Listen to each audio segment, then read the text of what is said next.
Well, Neil Armstrong had just landed on the moon, Nixon was in office, and he was pleading with the public to accept the Vietnam War. It wasn't going to happen. Now, Pontiac, on the other hand, had things going their way for the last 5 years. With the introduction of the GTO in 1964, they had a smash hit. By 1969, they had a slightly smaller car. They'd gotten rid of the vent windows, really improved the appearance of the car. It had the hideaway lights. It was a rocket ship.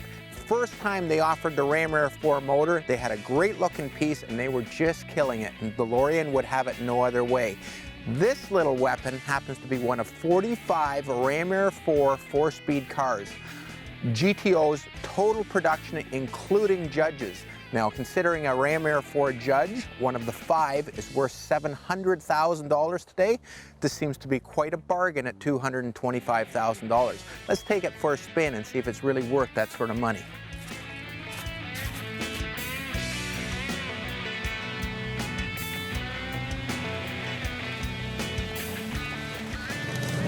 Again, what makes this car cool and so many muscle cars cool is simply the fact that it came with a big motor. Now, the Ram Air 4, even though it's only rated at 4 horsepower more than the Ram Air 3, is a completely different animals. Anything with the round port heads, I mean, they started out in 1968 with the Ram Air 2s and the Firebirds and in the GTOs. They had a round port head, so they just breathed that much better. For 1969, the Ram Air 3 was a little bit detuned. The Ram Air 4 got the round port heads, but it got some more stuff too.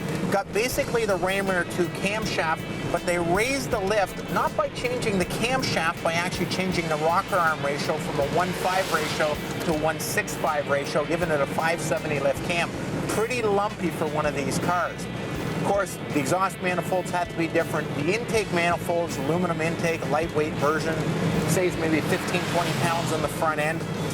Really 10.75 to 1 compression, so you had 370 horsepower, but you had a ton of torque. And arguably, the Ram Air 4 motors were some of the fastest motors ever put out. The LS6 got always the top billing and the 427s. But go to the pure stock races, and you'll see these Ram Air 4s hold their own against everything else out there.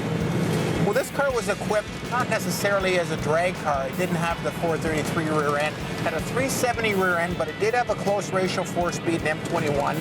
Keep in mind, in this car, you could not get an M22, a rock crusher, so it had the top-of-the-line training. So let's talk instead about what makes this car fun to drive. One, any full-frame car in GM, it drives like a dream. Thing, you know, wallows a little bit around the corners, but for the most part, just a nice, smooth drive. What makes this car not only valuable, but also really cool are the options. It's got the hideaway lights. I think that looks really neat on one of these cars. It's got the hood tack. Every GTO or Judge needs a hood tack. Of course, it's got all the standard stuff, the power steering and the power brakes, but it's got the rally dash, so it's got the clock off to the right-hand side. This thing's got an AM/FM with a reverb and a power antenna.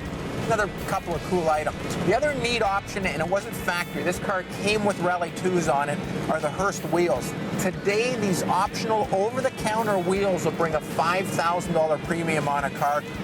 So what we have here is a super rare muscle car. We know that its big brother, the Judge Ram Air 4 69, just recently sold for $700,000. So this car at $250,000, $225,000 represents great value. It's the identical car for a third of the value, just without the GTO stripes. In my mind, this is bigger bang for the buck.